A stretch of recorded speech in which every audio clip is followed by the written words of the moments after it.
Hello. Hello again. Hello once more. That's 3 times. 3 times hello. And still you leave me alone. My God. How you doing? I'm good. This is our 11th year. Oh yes, we're working on the 11th year. We can finally say that now. Well, I've been saying it for years, but our 11th year. I knew if I said it long enough, it would come to effect. That's right. That's right. You're right. It is. It's a good thing. We're still here. It is. We're starting a little early today for those people who are here tonight. Are we early? Well, yeah, we usually don't ever Go start till on time. 10 to 8 or something. Yeah.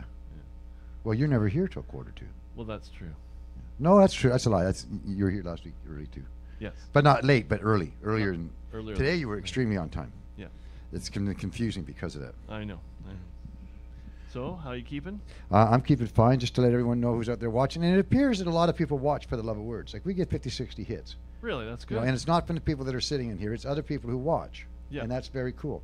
And a couple of weeks ago, two families watched one of our shows from a distance. The Tamar Ilana and her Ventana, Ventana, and Ventanas, whatever it is. Was there anybody under 16 watching? I don't know. Uh-oh. Oh no, it's not promiscuous. It's very creative. Well, What they were doing was, why am I forgetting the word? Flamenco. Oh, they were watching flamenco. No, yeah, they were. They were watching the show. But the show we had here was a flamenco show. Okay. So 2 people who watched at home, one sent $25 and said, "Thank you, I can't make it tonight," and the other person sent $40 and said, "Thank you for the concert." That's great. See, Isn't that that's cool? the way you want it to work. You so, know? Yeah. It does. And every so often, someone walks up and says, "Here's $20. I've been watching some shows." And I say, "Well, how many?" It's not very good. But no, any contributions help because we are, in fact, going to buy this building. I'm not sure exactly how yet, but I've got the feeling. Ladies and gentlemen, I got the feeling. I got a feeling. Ooh, you take it away, sir. Mr. Bill Levity, and it's for the love of words. Hi. Thank you, John. We'll get there. Fundraising campaign. Ooh, that was the worst glasses cleaning job ever. How is everybody? Yes, that was a mixed review. Okay, good. I think I'm personally coming out of the woods. You know, had a fun 3 weeks of madness or so, brought on by the just winter and the prospect of moving, and now I've decided I'm going to move in with the hippies out in Sangoma, so that's great. Yeah, I know. With the possibility of community, I'll probably still hide in my cabin, but what the hell? At least I'll have the chance to. That's right, they do. Designated hermit. Oh. Baby, listen, with all due respect, tie me down and take me for a ride. Blindfold my possibilities, railroad my fate. Just tie me down and take me for a ride. Because I'm different from you, and it doesn't make it any easier to miss you. Oh. True confessions. And I don't ever even wear your underwear anymore, and I don't roll around in a pile of your hot dryer clothes, and I'm not missing it. Sure, that's a lie. The taunted, pie-eyed kitchen party boys stamping their feet, demanding to drink the bathwater of naked nymphs, surprised to find the blood-red and blue-jean girls still clothed, and... what's that word? I don't think that's a word. They're still clothed anyway, though not so erotically together in the tub anymore. I know that most of you men out there have dreams of there being more than one woman in your tub when you wake up in the morning. Is that a pretty common one? No? What's going on with you guys? We don't limit ourselves. Okay, there's not just 2. Oh, this is funny that I found this. John, are you listening? No, he's gone. Never mind. It'll be on tape. 'Cause we did the benefit for Willie P. Bennett. Or not benefit. It was a memorial 10 years after his death on the 15th, the Blue Valentine. And I sung a song, but not a Willie P. song. And then I read 3 of his songs as poems and trying to get into a dramatic reading. And it's such good writing that that you can accomplish that. And with a lot of songwriters, you certainly wouldn't be able to do it so easily. This is a poem about Willie P. It sure was good to see him. Well, we're sitting at a kitchen table eating chips and dip, staring out a big picture window like it was television. And I said, "You guys must have really been close.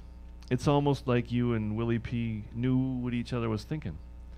Which sounds really deep, except that it was Willie P that I was sitting with.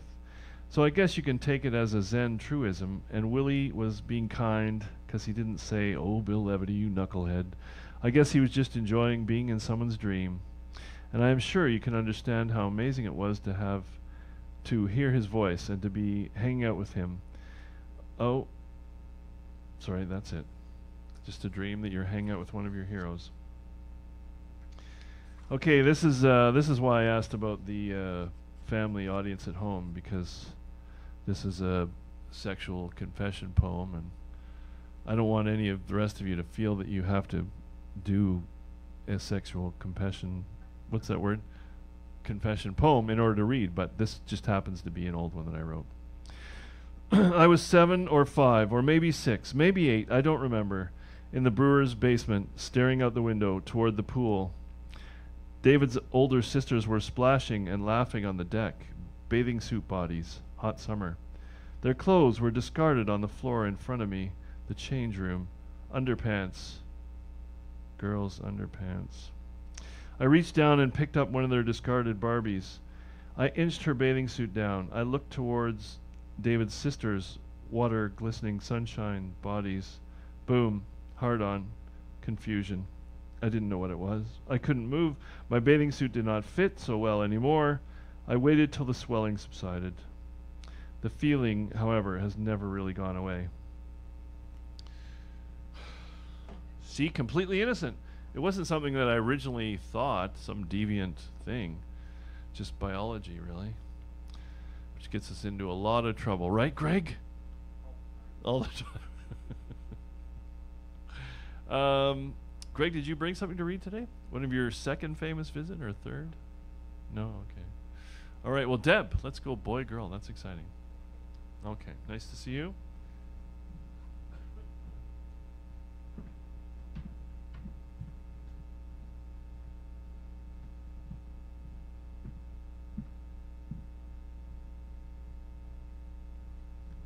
This is nothing like what he just read.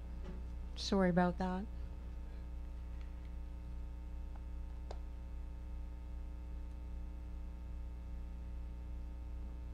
I've been working on some short stories about women at midlife and their relationship with their body. And this is one of those. I think I'll just drop you into the middle of the story, but a little context. It's called The Point of Failure. Nathan and Grace are married, and they went on a diet together, lost a massive amount of weight, and were the featured weight loss couple for the Slimmer You program. Once people were looking at her, Grace fell off the diet, regained her weight and more. Disgusted, Nathan left her. In his absence, she lost weight. 4 months later, they are trying again, and this is their first night together.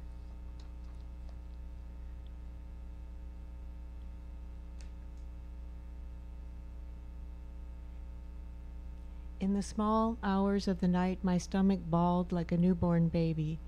My mouth sucked at nothing, my teeth ground. Turning onto my belly, I tried to crush the longing. I twanged the elastic around my wrist and bit my lips until they bled. With his head nestled on a soft pillow, Nathan showed no signs of knowing I was awake. The promise of what lay hidden in the closet under the towels hauled me out of bed. I'd been building a new stash for weeks. I'd told myself it wasn't so horrible as long as I didn't eat what I bought. On random days, I'd get things I shouldn't. A chocolate bar from the vending machine, sugar-coated cereal from the grocery store, candy from anywhere I found it. I ate in the kitchen with my back to the entrance, not watching or listening the way I always had before. The first touch of chocolate awakened my tongue. If I put enough in my mouth, the taste went away, and all I noticed was blubbery texture, melting fat streaming down my throat, filling my belly, plumping up all that was the visible me, making her bigger and bigger. until the pretty girl, several layers in, invisible to everyone, could no longer feel her legs or hear her own heartbeat. Once the jumbo bar was dissolved inside me, I tossed the silver lining and paper wrapping into the garbage under the sink. To rid my mouth of the coating, I slugged back ice cold milk straight from the jug. Wiping my mouth with the back of my hand, I closed the fridge door, and I told myself that was all. I could return to the warmth, put baby back to bed. 4 months ago, when Nathan walked out, he didn't wait for me to fully wake up. He didn't care that what he said would be the first thing I heard that day. We'd been married 20 years, and he had no idea how much he could hurt me. I got it all the time, and not only from Nathan. Why couldn't people just leave me alone? Because I'm fat, does that make me public property? You have such a pretty face, they would say, but you'd look better if you were healthier. And after I'd successfully lost weight, when I ought to have been praised, I got the sideways glance and the low-voiced question my skinny coworker couldn't keep to herself. Now you're normal-sized. You won't ever let yourself weigh that much again, will you? The milk washed away the food I had before, welcomed me to fill myself with more. I stood at the counter, stuffing fistfuls of frosted shredded wheat, the little ones that seemed so poppable, into my mouth. The dry cereal scratched my gums, stuck in the cracks of my teeth, felt like it crawled up my nose. I gagged and kept stuffing, chewing, swallowing. I know that's a bit weird, middle of a story. So I'll leave you with something a little funnier. This is just the best book ever. It makes me laugh every single day. It's called Furiously Happy. I have to look it up. I'll get it wrong. Oh, right. A funny book about horrible things. And it is by Jennifer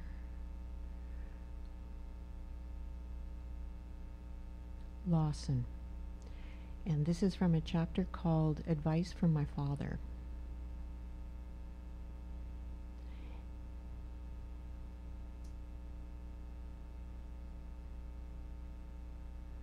And I've lost my page. Sorry.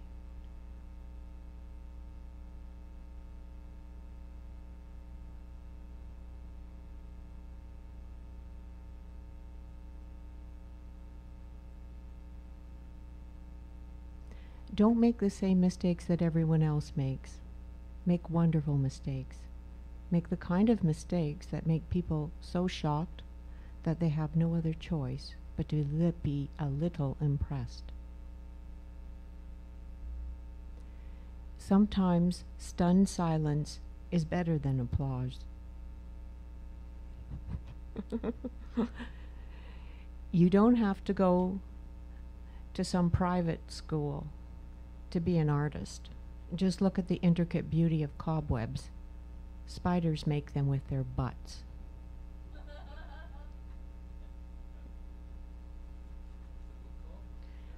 Furiously Happy.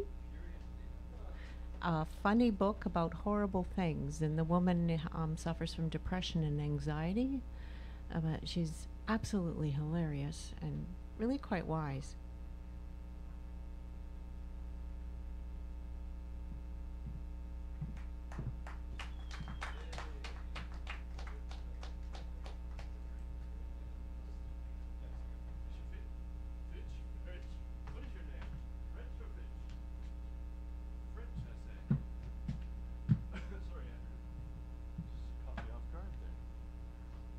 Deb, thank you. That's good. Yeah, nice excerpt from that story. So is that one where you're working on? And what's the deal? You have an exercise, you give yourself a setting, a character, and then you write from that?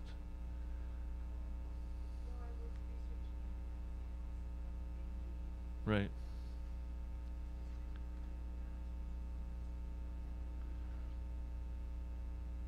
Good characters. Yeah. Well done.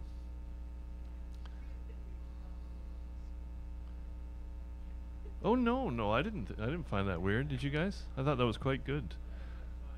it's a real excerpt, and it was taster, an hors d'oeuvre. No, that was wonderful. Thank you. Very apt. And Mr. Hadfield, we always torture you, making you wait, but why don't we throw you on early? Yes, John Hadfield.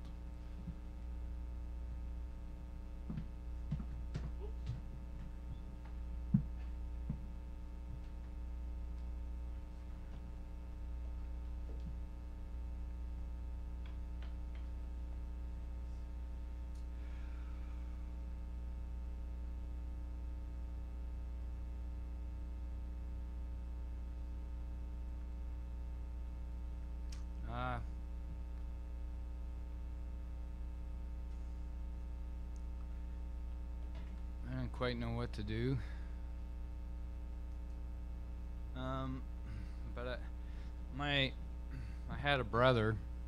He would have been 60 yesterday, but he only made it to 56.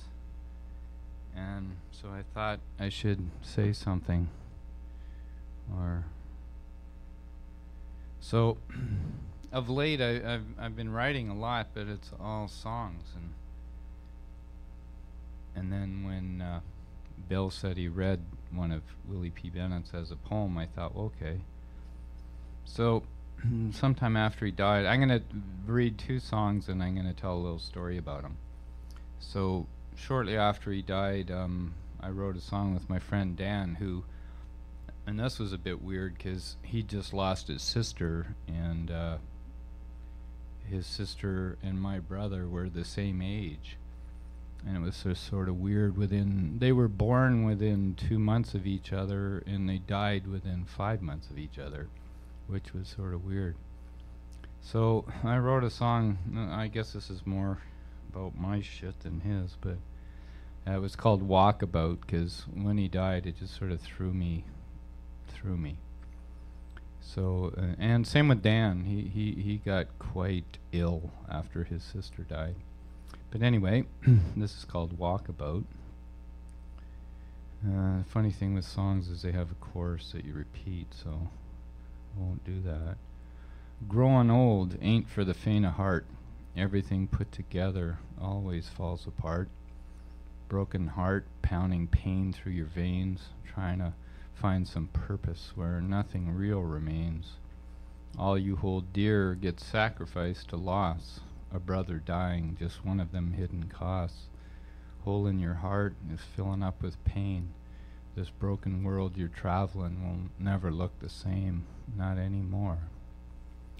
Going for a walkabout, try to find a reason, try to find that feeling I had before. Going for a walkabout, try to find some healing, walking about till I can't walk no more. Being kind is all that matters in the end. You get what you give, you receive what you send. Loving hearts do the best over time. Against all the odds, they beat stronger as you find. All you offered up is never taken away, though a brother dying, there ain't no words for the pain. But your heart is filled with wonder to feel such love in loss. At the fork in the road, it's your choice which bridge to cross. Oh, where to cross. Going for a walkabout, try to find a reason. I won't say the whole thing. Then I'll tell, I wrote that one first. I mean, I could tell all kinds of stories, but there was one that at his, what do you call it, celebration of life, there was a whole bunch of people.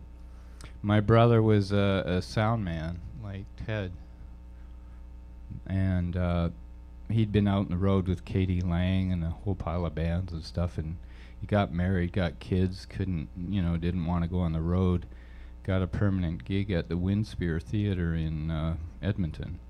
I don't know, it's like a huge, sort of Queen Elizabeth kind of really nice theater. And recently he had completely redone the sound system and put in all new stuff and hung speakers, and I mean, he learned it all he was self-taught. You know, he did it all, which in those days, and probably Ted would attest to that, that there's no schools to, there are now, but back then there weren't. You got yourself in there somehow. So anyway, the Edmonton Symphony Orchestra, which he had recorded a number of times, had got a new conductor. And so he thought he'd come down to the Windspear and talk to Rob about what he thought about how sound should be done. And he said he was a little bit embarrassed because he'd been out the night before and he was just pissed and pretty hungover when he got there, but he tried to hide it. And so Rob showed him around, and they were playing stuff from the previous symphony orchestra recordings that, so the guy could hear what it sounded like. And so he's telling my brother his job and saying, he should have done this and he should do that and he should do the other. And my brother's really polite, going, yeah, thank you for your suggestion, but no, I won't be doing that. And so he told the guy, well, just wander around the theater and just listen in different places because it's all different where you're standing. So the guy disappeared for a while, so my brother went looking and found him laying on the floor between the rows of seats trying to sleep off his hangover. So he just leaned over the seats and went, hey. And the guy woke up and he said, so how's it sounding down there? That was my brother. So then I wrote this song about a year later. It's called I'll Just Say Goodbye. Well, I thought I heard my name in the rustling of the leaves. I thought it was your voice floating by on the breeze. I listen in the silence, then turn away and sigh. Seems like I'm always saying goodbye. Well, I thought I saw you walking through the crowds on the street. I hurried to catch up, but your image just recedes. If I ever catch you, I'd be on the other side. So for now, I'll just say goodbye. Losing you wasn't the way it was supposed to be. Guess there's a reason I surely cannot see. Maybe you can tell me when I see you by and by, but for now, I'll just say goodbye. Infinity is looming as I journey close to home. Knowing that you're there, I don't feel so all alone. I've always felt you watching since I closed your eyes. And that was our last real goodbye. Losing you wasn't the way it was supposed to be. Guess there's a reason I surely cannot see. Maybe you can tell me when I see you by and by. But for now, I'll just say goodbye. And that's it.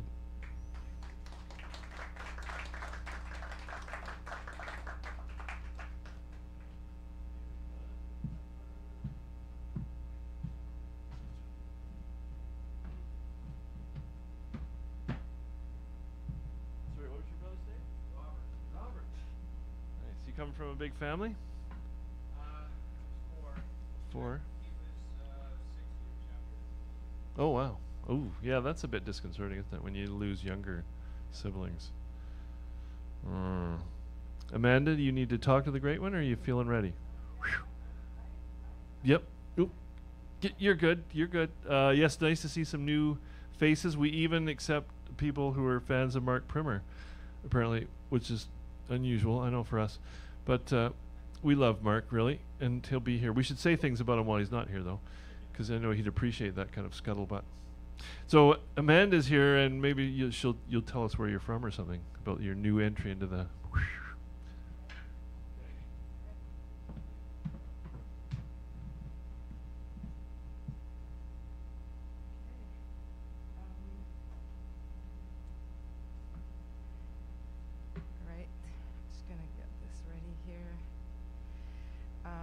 This is my first time up here, and I just kind of got the inspiration tonight of maybe sharing something. I was kind of hesitating if I should share something that was my own or not, just something that I had been inspired from, and so I decided to go with that. And I've been in Duncan now for a couple of years. I'm originally from Quebec, lived in Victoria for a while and then couldn't do the city anymore, so came out here in the country. So this poem, this text was passed on to me from a friend a long, long time ago, and I've pretty much kept it to myself for all these years, and up until recently, this summer at a workshop where they asked us to do an exercise that would push ourselves out of the comfort zone. And not only did it have to push you out of your comfort zone, but also you were had to kind of reveal a part of yourself that you wouldn't normally do, that you wouldn't normally like to do in front of people that you just meet. And so basically, I chose to do what I did. What I'm doing tonight is stand up in front of a crowd and pick up a microphone and read this text. And it's essentially about sacred sexuality. What is sacred sexuality? Well, it can mean different things for everyone, each of us in here. For me, it means alignment. It means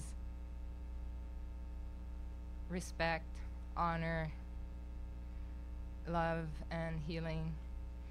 And healing in the sense that nowadays in the society that we live in, sexuality is completely distorted, that it's almost confusing.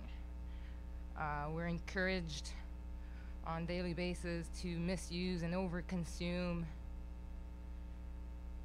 and disregard any aspect of divine that is in the act of itself, of sexuality. And so this text was a validation for me that perhaps I'm not the only one that thought there's another way to live this. And so when I read this at the workshop this summer, apparently a lot of people were moved as well, as much as I was when I read it. And so I hope this resonates with some of you tonight. The title goes, the title goes,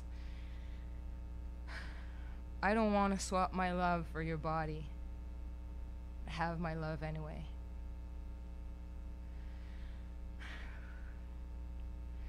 Let's not love because we've shared our bodies. Let's love first and then through our bodies, connected in blissful and honored union. No doubts, no fear, an overflowing of the cup, not the cup itself. We don't have to do it like this anymore, not like we did. We don't need it. We both want love, so let's do that instead. Don't offer me the skin without the soul, for I'm just as weak as the other and will take it against my moral nudging. Tempt me with your spirit, seduce me, reveal often hidden patches of your heart.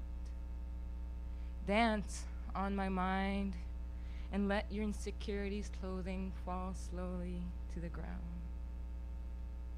Give me that first, and my body will follow. Let's not give anything as we have given before. I'm sorry, my love, but we deserve more than that. We are not a list or a repeat of the past. We should never settle for less than being the end of the pattern, never part of it. We are not here to please the other, nor please ourselves with the other.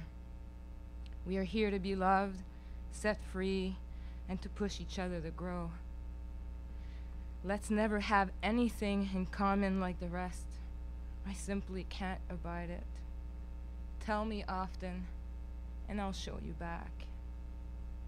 Love me like you've never loved before, and I'll love you like my first. I'm not interested in approval seeking or mere satisfaction feeling. Not at first. Let's at least let our soul settle in the security of our love so we can trust in the intimacy of being there for the other, that there is more to it than sweat and rising. Your body and mine are far too special for the speed at which we've given them away in the past. It's time to prove to each other to ourselves that what meant little once can mean everything now. That the gift is not our bodies, but what comes before that, under that, and around that, and with that. That from now on, our bodies are simply the vehicle, the art, not the offering. So let's stop looking.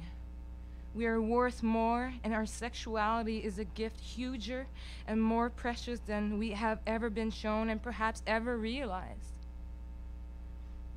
And the truth is, there's always more. That now is what matters, and we have to trust our intentions. Our sex is a wonder. I see it, and yes, I want it, but not as before. Not before our hearts. A new magic, a splendid realization of everything it never was and everything it can be. Teach me. Fall safely into these arms and I will hold you.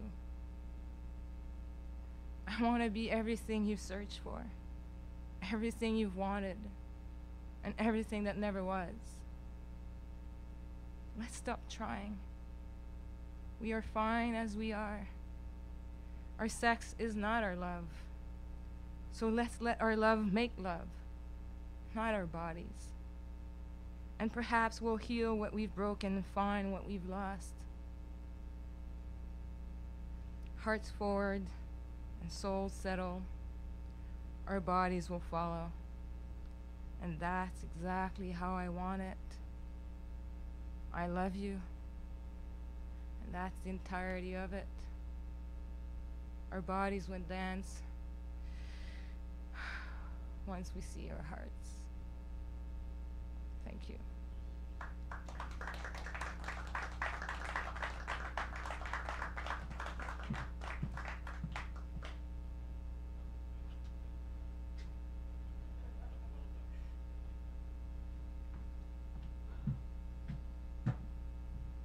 How true is that? Society of cheap thrills, quads, quaaludes. How many of you have become married because you had sex before marriage and you were little experienced and forgot to develop love? I don't know. Bob, who apparently lost his virginity in the back of a Stutz Bearcat, bombing down the M1. Is that true, Bob? I heard that story. I never heard that. One of our favorite readers, Mr. Bob Nation. Oh, I know, sorry.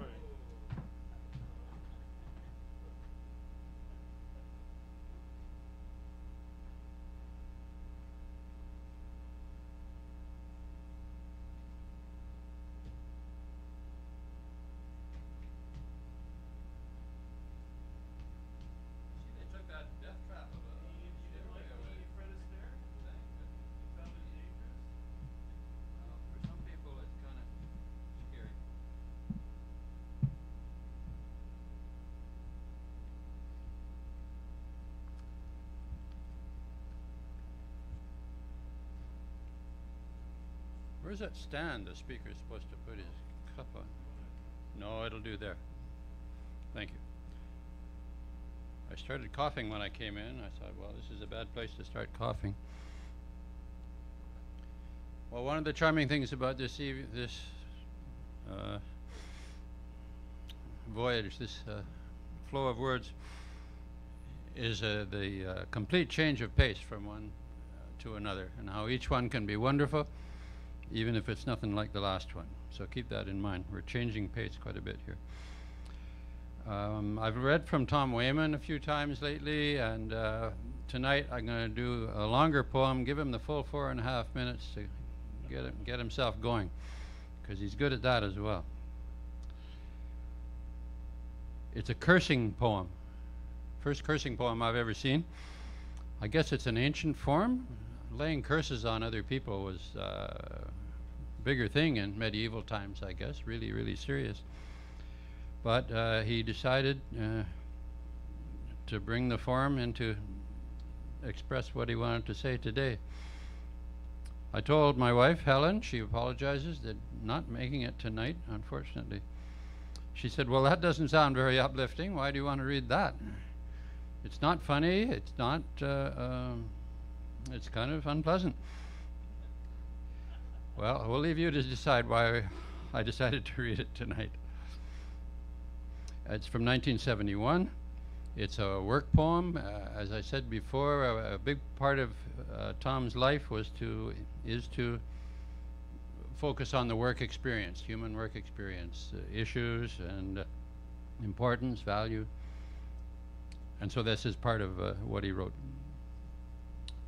in that area. A cursing poem. This poem wants Gordon Shrum to die. 1971. This poem wants to hurt another person. This poem wants another person to die. It wants him to suddenly stumble, feel a sharp pain under the belly, a harsh pain, one that rips him so hard inside that he shits himself. The poem wants him to become dizzy, feel a rush of sweat on the face, to begin to shiver, to have to be helped into bed. The poem wants his teeth to chatter, wants him to throw up, gasping for air, wants mucus to pour from his nose and mouth. It wants him to die in the night. This poem wants Gordon Shrum to die. First, because despite all of his company's rules and tariffs, despite every regulation they tell the press they apply, his company turned off the heat and light in the house. They did this without warning when the temperature was 40 degrees by day and the nights began at 4 o'clock, so that after working all day, the body could come home to a room of black ice. So, after straining all day at the job site, with the fingers numb at the hammer and slipping under the weight of the heavy boards, after the back was twisted trying to hoist the load of a wheelbarrow, the rest of the body could return to darkness and cold. This poem also wants Gordon Shrum to die because his company charges 25 cents every day for the bus to carry you to work, and because you must pay the same every evening to wait in the cold, to be jerked and stopped and jerked and stopped all the way back to the house. 50 cents a day, taken out of the dollars squeezed from the body's labor, so that at the end of the day the body can be hauled to where it stays overnight, can enter the black bedrooms, be lit by a candle, and eat bread and cold milk. Lastly, the poem wants Gordon Shrum to die because at a meeting he reached over to my friend Mark Warrior, and smacked him in the mouth. He was charged and duly acquitted because Mark was shouting out at the time how the French were finally getting off their knees and striking back at the bullies that pushed them, at men like Shrum, whom Mark didn't name, but whom I name, with his bureaucrats and service division, his credit office and transportation system, him and every other animal who is gnawing away at our lives. May, before they die, they know what it is like to be cold. May the cold eat into them, and may they live so they cough all night and can't sleep and have to get up the next morning for work just the same. May the joints of their bodies swell with their labor and their backs ache. And before they die, may they know deeply to the inside of their stomachs the meaning of a single word: unemployment.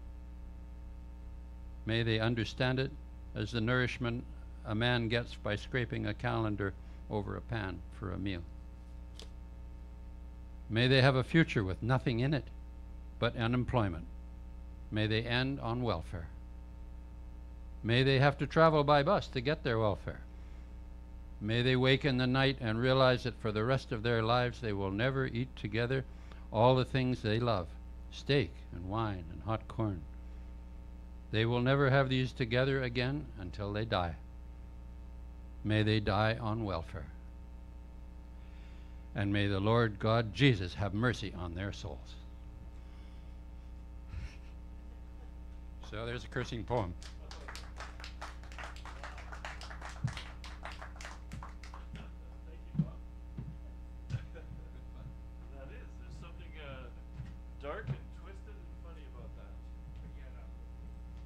Yeah, but yet uplifting. I think Helen should have come. If she'd seen you read it live, she would have seen that it was in fact uplifting in the end. The next story premise. So how many of you have had premarital sex, gotten married, thought you were in love, had a baby, and then had to go on welfare?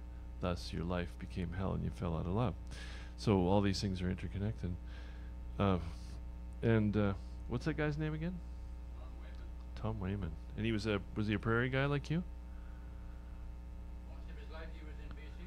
Oh, nice. He did a stint at different universities after he left labor and teaching. And he was in University of Winnipeg. Hmm. That's where I heard of him. Oh. It turned out he was spent a lot of time in BC, and he retired to eastern BC, Selkirk Mountains, I think. Oh, it's beautiful there, isn't it? Yeah. Yeah. He loved nature and he loved music. Hmm. Tonight was a different flavor. It certainly was. Yes, I'm sure I've come across him in Canadian anthologies. Wayman. Haley, do you want to read something? Yeah? Okay.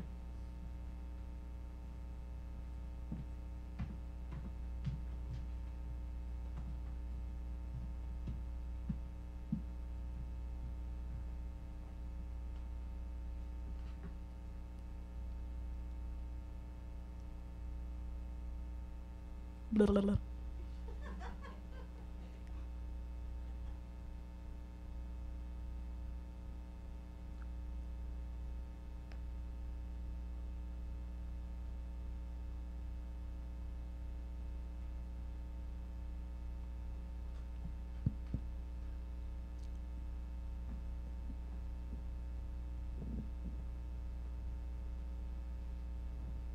Posture is everything. I don't want to admit that I can't stop running. It's the only thing I know. I keep looking for home in the ones I love, but I can't find the kind of home I'm looking for. I must have some kind of desperation or need plastered to my face because what I see in their eyes makes me feel isolated and lost. I know I'm right here, and the search for self is societally generated and void.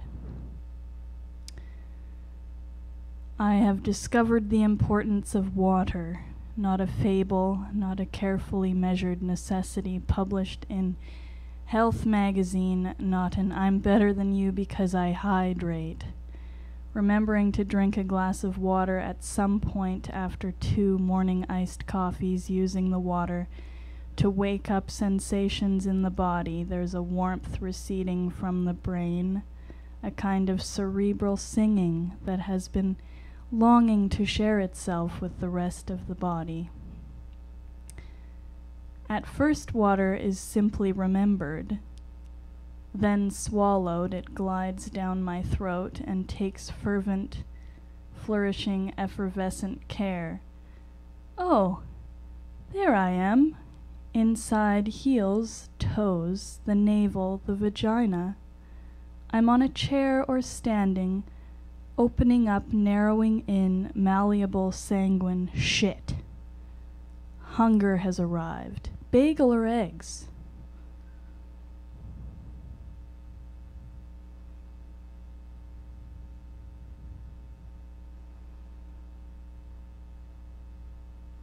If you hold your little yous at such a distance that you can say to you, that's not me, there's a chance you could get a bigger picture.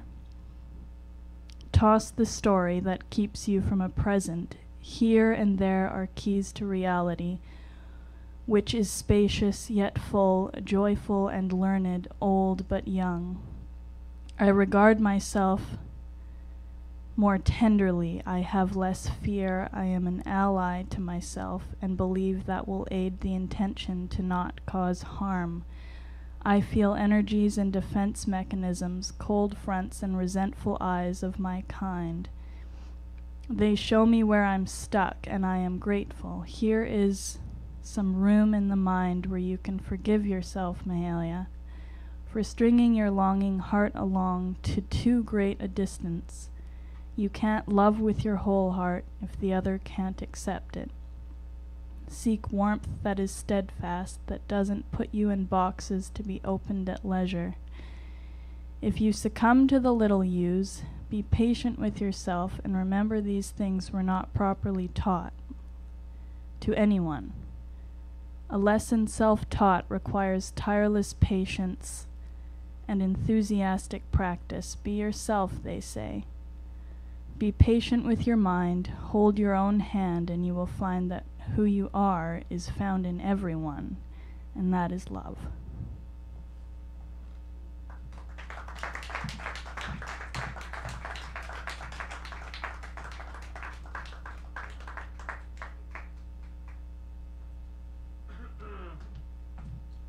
Thank you, Mahalia. Jean, did I ask you if you wanted to read? I forgot. You do or you don't? Go.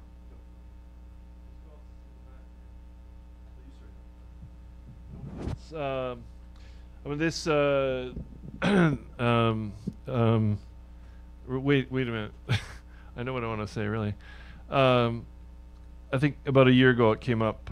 Someone came in and she said she had been to a poetry reading in Victoria and found it quite disturbing. It was the wait a minute, I'm going to come up with the word. The monotone poets, which I remember that, Deb. And I kind of went off on that, of course, just being silly, but I'm sure it's valuable. And to me, it was like the Waldorf dolls. Sorry, which I get the idea behind it. It's that by not putting a face on a doll and making it kind of plain, that the child imbues their fantasy upon the doll rather than receiving a Barbie-like image or some other image.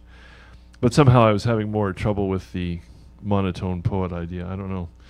Maybe it does illuminate ideas and feelings in the words that are solely given to it by the listener then.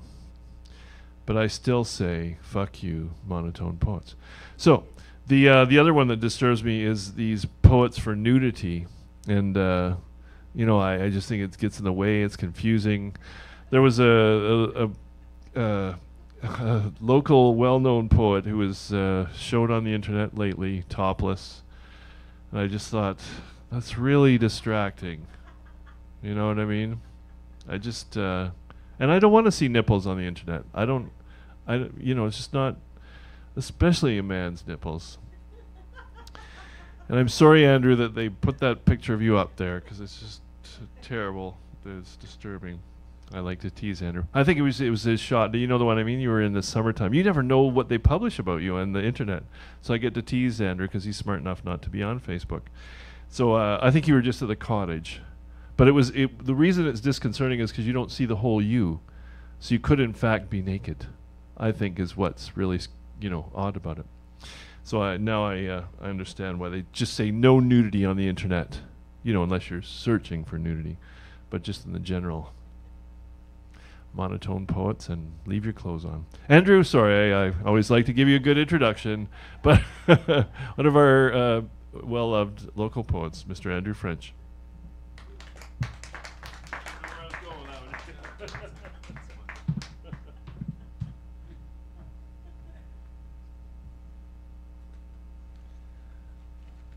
Thanks, Bill.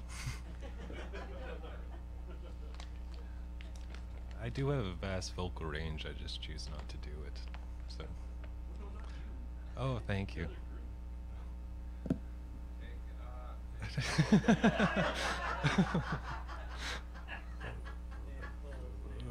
That's terrible. Okay. I didn't think I was gonna get catcalled today. Shit, man. All right, we'll just get into it. Yeah, that threw me off. Thanks. Shit. Yeah, I have all three of these are fairly new, so they're quite rough. But also, I do this thing when I'm writing. I really like alliteration, and then I was trying to read these before I came here, and it just turns into tongue ties, and it's wonderful. So we'll get through with that. Steppenwolf, who'd have thought the ashrams would have found you here? All the grifting, southern churches, and reliance on chance. After your Roma allegiance and ability to acclimatize, with your deep shadow side and bellowing laughter. Who'd have thought you had found yourself here? Is this... Hey, it's still on. Sorry. There was a clicking sound. So yeah, we'll continue. Yeah, who'd have thought you'd have found yourself here? India's a state of mind, so go there when need be, and be well. And as for myself, I incorporate cigarettes into breathing techniques, and breathing techniques into cigarette breaks. And in my better time, I take to cartography, marvel at the old growth of monastic vows, three-finger delights, and cognitive dissonance. And when all else fails, I try to readjust my glasses until things just make sense. But I suppose that's all beside the matter. Let's just say it's a disease, all inherited genes and levels of dopamine. The curious turn of mind, just a chemical imbalance. And that hard radiating hurt in the pit of your stomach and the whole of your heart, just a deficiency of sunlight and vitamin D. Let's just say it's an illness, something like cancer or the common cold, an odd influx of serotonin in reptilian glands. Elsewise, it's all inconceivably complicated and all unconceivably sad. And all the while, the kitchen plays host to fruit flies, though the cupboards are always bare.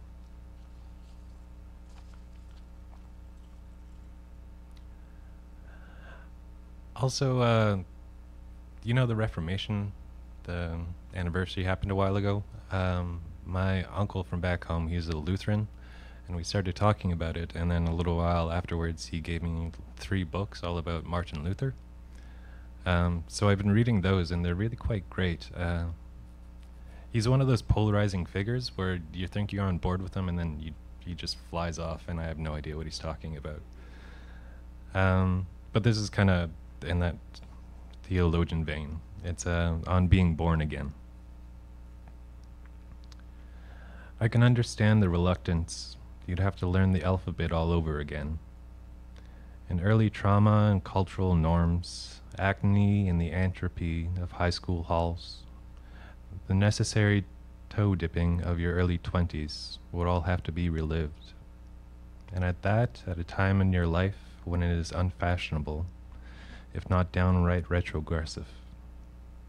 And though you have a driver's license and are eligible to vote, still there'd be no safety like your mother's nip, and that would put her in a very odd position. And I can understand the practical want of not being born again. After so many odd years bushwhacking through the unwelcoming terrain, any backtracking would be a waste of time. And the rations are running low as it is, so who in their right mind would trade all the territory gained for a clean slate?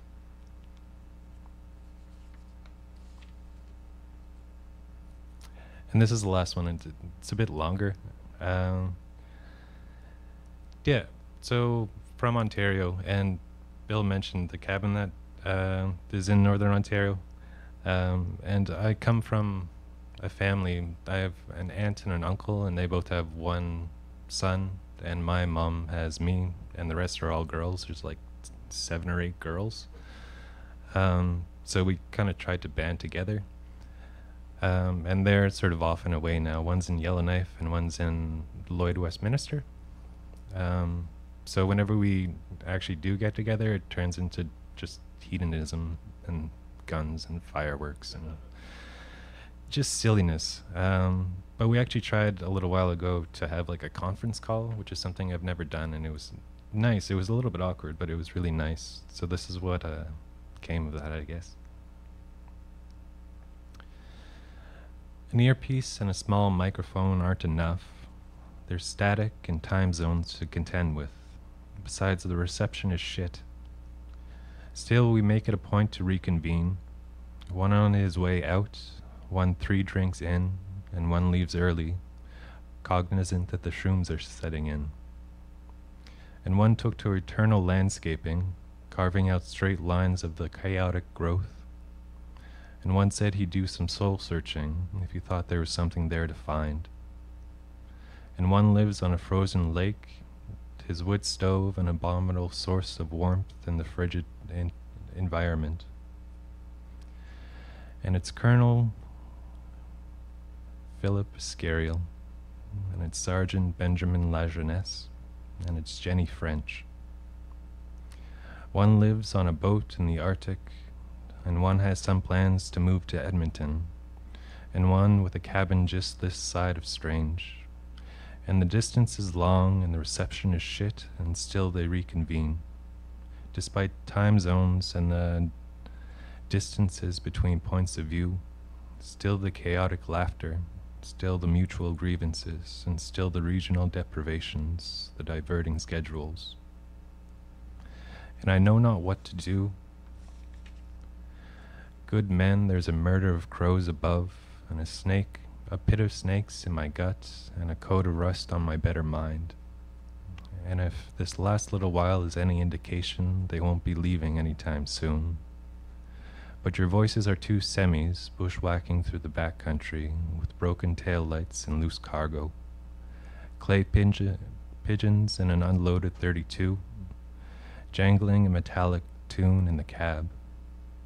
Your voices are old wrecks, swerving sporadically, tires slanted at rakish angles, but with a certain sense of grace, a certain indifferent internal logic.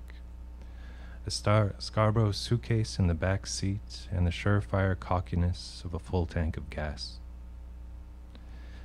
And one is on his way to Wings, and one is testing his winter tires, and one is nursing an Americano in the grand purgatory of waiting for his better mind to arrive. Time zones and differences, lost hair, serpents of homesickness, charlatan promotions, compasses of coincidence, and most all sisters married. Washingami was our battlegrounds, but we've gone and deserted. One to the outskirts of Yellowknife, one to New Age hippie bullshit and old gross, and one to thick skin and self-assurance. We are disgraced by treason, rendered cleft of tongue and antisocial amid local customs. But it's still all a game of chance. Between us we've covered considerable distances. World domination is surely on the way.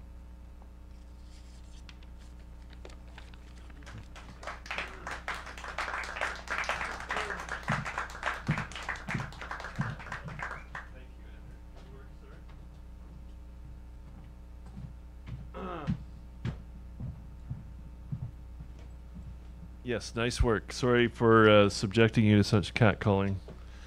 You missed it, Rachel. We tortured him again. It was probably all your fault for publishing salacious photos of him once again on the internet.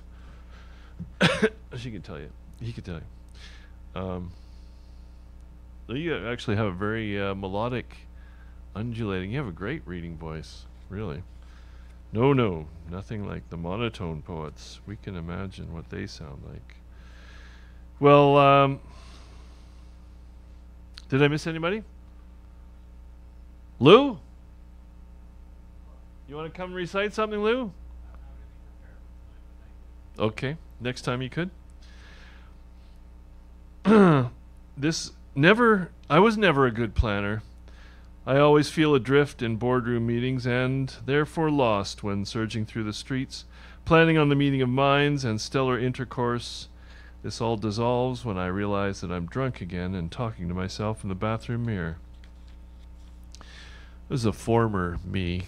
I'm nothing like this now, of course. Yeah, sure. John said earlier, how did you put it, John? We could either continue to go crazy or change, which I thought was kind of a relief because it made it more clear. You know. Every fire burns. I will go where everything smells like bacon. where every fire burns with the stench of redemption, where you and I are held in conversation over bridges, our apprehension churns the water below us, until finally belief comes creeping in like sunshine on the worst wet God-forsaken day of our lives. Now no protection is enough. The doors will creak open on nasty, tired hinges, and arm in arm we will stand on that brave new shore. Oh, that's... oh, here's a kind of revealing one. Yeah. So I wrote this one about my brother. Yeah. Enfeebled, waiting in the back room, mentally wobbly and shy of the outdoors. I wonder, how does this structure at times transform itself into the royal bull? Bullshit like flowers and wine and seconds ticking, waiting for you to walk across the room and place your hand on my shoulder. These centuries of familiarity in our gaze and seduction and aspect. As you blink, your sleepy feline self casting a spell, and now you barely speak but whisper as you pass, "Meet me in the bedroom." Yeah. And I'm relieved to have taken special care in my preparation for this night, bathing, dreamt about that moment when you would gently shut the door, enclosing us and ignoring the world, and turning into my arms you will fall.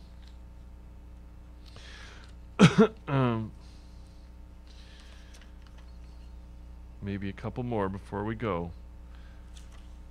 Rachel just came and she paid the whole fee, and now we actually have to do the show again because she is a very loyal. So you get a second chance to read. What's that? She.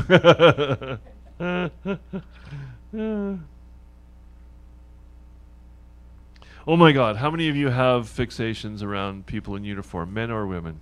Be honest now. Is that a real thing for you? Might have been all alone all night. Nobody's admitting to anything. Okay. Chasing the lost bounty. Do not deny the excitement of the beautiful ladies in uniform. Traffic control officers. Tall, brunette, blue uniform beauties and blonde cops in sunglasses. They all look yummy. Oh, the possibilities being meted out. Discipline, meted out. I have to... Yes, that's part of it. And some people do pay for that. Or I think in this day and age, you should probably just advertise if that's your predilection. I'm just stalling. What time is it actually? Is that him? Is he here? Is that the primer? Oh, we stalled just enough. See? Good. Okay, I'll do another couple because Tiny, and then he's got to get into his body. He's rushed here from some very important meeting. Okay, I wrote this one for Mark because he's such a wild man. Just like, whew, and to civilize himself, I know is a tough job, Mark. So I wrote this for you. And you wander blindly into the uber monochromatic super sexual everything with your fine pecker in your hand, bent down to feel the velvet rod. Yeah, you could put that on your tombstone if you like. What? How are you? You good? I'm glad you made it because you actually have some fans who came just to hear you. You see them? You spotted them? You good? Good. Oh, okay. Whoa. All right. One more dysfunctional love poem, and then we bring you to the primer.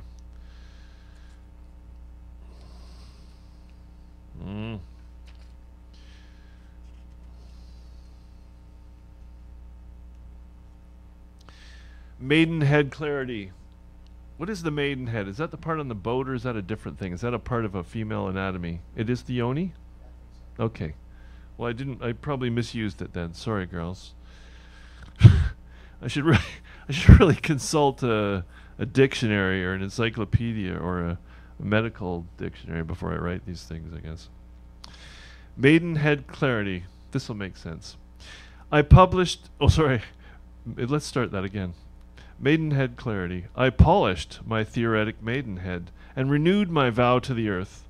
I cleaned my cabin with religious fervor and knelt prostrate before the, not before the drug, not before the bottle, not beneath the ache of the pulsing phallus. I knelt in desperation and prayed for clarity. I know that doesn't sound like me, but occasionally I just go looking for clarity. Okay, good. Thank you. No. Mr. Primer, glad that you and your buns have made it. Welcome.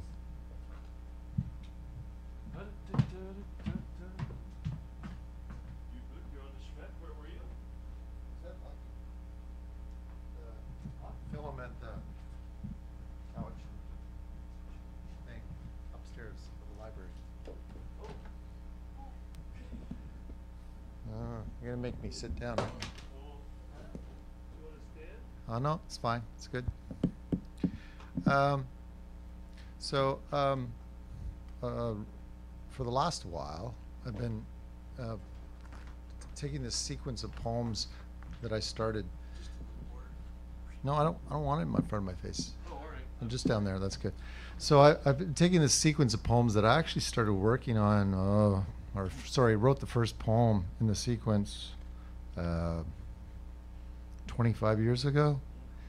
And then there was a period of time I didn't touch it for years. And then I came back to it, wrote a whole bunch of stuff. And then it's just sort of sat in a drawer for a really long time. It's hard to present this body of work because it's a bunch of poems. It's trying to tell a story by using a bunch of poems. And how best to do that is a bit of a question for me. So I'll give you a sort of a preamble. Basic idea is that the life journey of this character, George Sidney, is that he finds love. That's his main. I guess if there was something that he yearned for, love, he finds that. But then later he's going to lose that love. His beloved will die, and then that will plunge him into the depths of despair. And then he's going to have to figure out how to get out, I'm going to have to figure out how to get him out of that depth of despair. It's really my thinking about how does one get out of despair, and how to represent that in poems with well, you'll see whether I do it or not. George is a traveling salesman. He's a traveling salesman for Sinclair Oil, and he has an imaginary traveling companion with him, a brontosaurus named Sinclair. So this is where the sequence begins, and I'll just read for a while, and we'll see how it goes. I don't think I'll get through that, but I'll just start. So the first poem is called Ariel, and it has George and his wife together after, I guess, perhaps post-honeymoon, or in the evening of the honeymoon. Ariel, Beth thinks the spontaneous nature of this trip is ever so pleasing, recalling other trips they have taken together, speaking to strangers to whom she might not otherwise have spoken. It is evening, late evening, with the quiet calm of night already descended. Taking a postcard from the drawer, she writes a brief note to his mother, sharing in part the details of their day together. The wilting of the sun hours earlier has filled her with joy, and she reads to him all she has written, finally asking him, "George, do you have anything to add?" And after waiting, "No, nothing." Sleep has overtaken him, and the thoughts he has are no longer his own.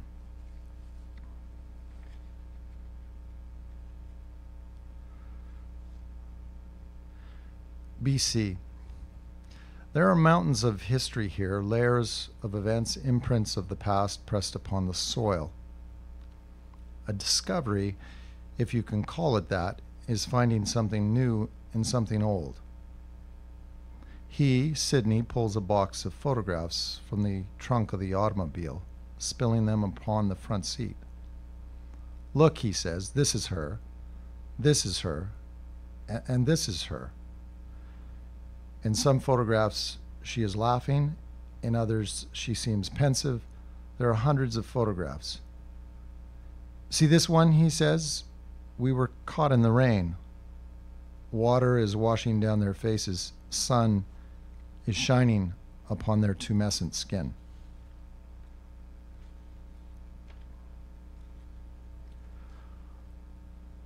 Five Roses. Home is a warm kitchen where Sidney finds his comfort, Beth building a chocolate layer cake, presses her finger to his lips. Her kiss is sugary sweet and her humor teasing soft. George, she says. It is as though she has discovered meaning, removing in a word all the complex thoughts the world has thrown him.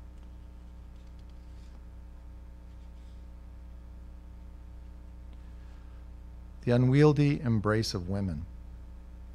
Sidney says that Beth is his soulmate, and the moon above them is his witness. Who knows, she asks, how long our love will last, what burdens love will bear, what disaster may come unbidden. They cling to each other in praise and in love, neither of them knowing how long their time together will last.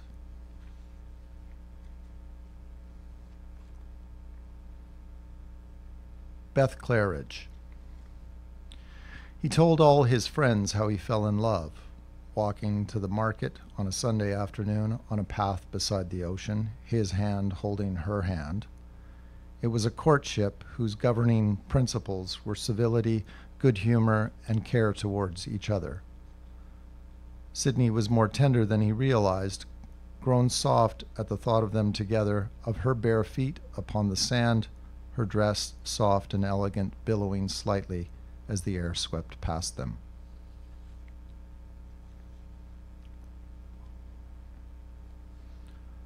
The flowers in God's garden. Beth says that men are the weeds in God's garden. Women are the flowers, she says, and Sidney, laughing as he hears this, proclaims men's hardiness downright remarkable. Women, it seems, are often happy enough without men, but the opposite is not true.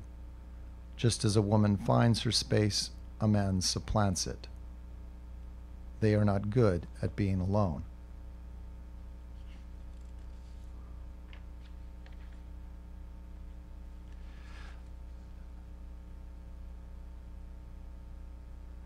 It might be easier with a novel to do the things that I want to do or that I'm trying to do with poems, especially when it comes to creating transitions or introducing characters. But that's why I sit here up on stage, because I'll probably go home and say, yeah, I think I need another poem here, or I need something to bridge the gap. This is perhaps a gap. The seen and the unseen. Sidney returns to the garage, having only just left it.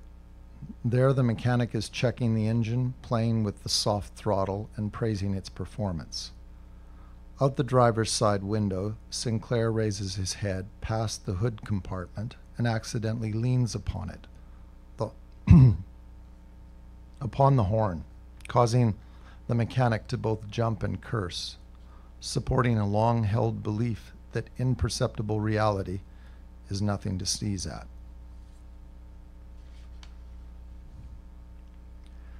Sinclair fills the tank with gasoline and steers his head towards the wash bucket, taking a long sip, sip that empties it, and the owner of the station asks Sidney whether he will pay cash or credit, and Sidney is telling Sinclair to stop ringing the service bell with his cumbersome tail, and the owner is puzzled but polite.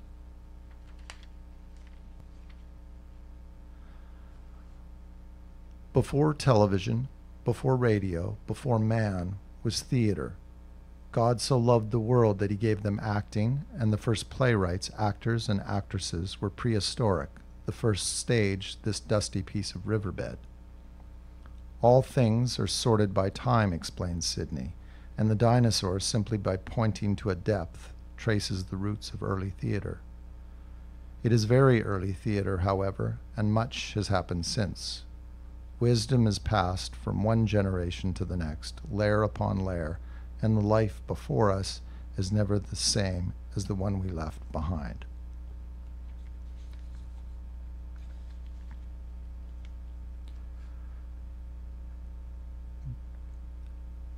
Beth's death. Details of the crash stayed with him the longest time. It was the closest he had ever been to death, and now he considered it worse to have survived. The catastrophe had written all of its effects upon her body, with the sight remaining a mixture of deformity, blood, and broken tissue. In less than a minute, she was dead, at once, finally, and peacefully, amidst the gloom, her life ending in a gaggle of seizures and low rasping coughs.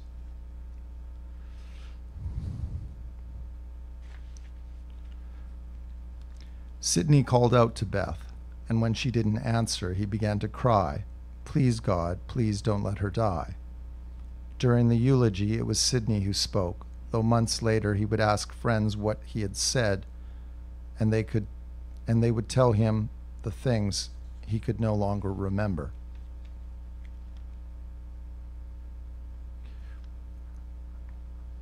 God's love.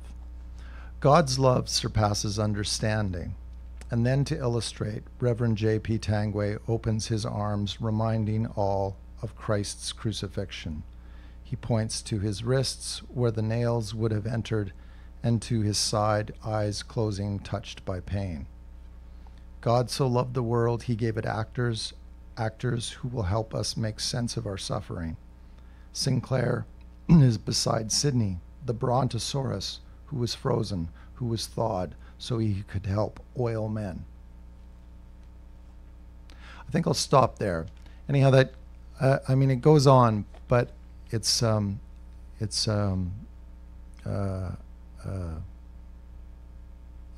not entirely sure of how that body, if it will ever be a unified body of poems, or whether I can make it all work or come together, but that's all I'm going to read tonight.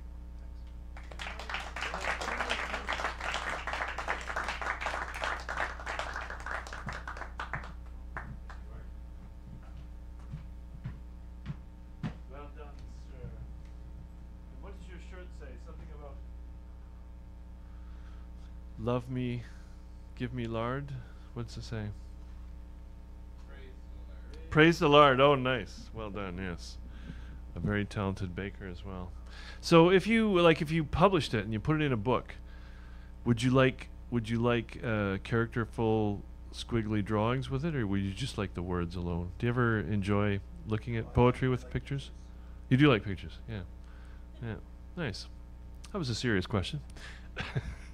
I would certainly publish mine with squiggly drawings, but I wish I could draw better, perhaps. Thank you all for coming, and especially the new people. Hopefully you'll come back and feel welcome to read anything. You don't have to read original material. Certainly works by your favorite author are most welcome and appreciated. So I hope you'll come out again, and thank you to Jesus and my mother and God. And I want to special thank Tim and John, and we hope that your funding drive goes good and maintains. Don't forget to send in dough. And a special thank you to Rachel and Andrew for helping me find a place to live. Today I made it official, so that was great. And I know Rachel especially, I think you're like a puppet master, aren't you? It's just it's in the background there, just pulling on these strings. But thank you both for, yes, I'm very excited. And Andrew, we could play ping pong, drink wine, write poetry. All right. Looking forward to it. Thank you all. Hopefully we'll see you again. My name is Bill. What's that? Oh. Sidebar. Oh, Sangoma. Yes, the famous artist community. Infamous or famous? I don't know. Maybe it's both. Oh, I think there's plenty of characters there before me, isn't there, Andrew? It's a place full of character and has been over the years. So I guess I'll eccentrically fit in, I suppose, won't I? So it'll be fine. I'll get socialized again, as you say. And maybe I won't change completely, but talking to people is probably a good thing. Or just being a hermit with the idea that you could talk to people if you wanted to. Yes, I don't know what I'm talking about. Thank you all for coming. We'll see you next month because we're still going to be here, right? March, yes.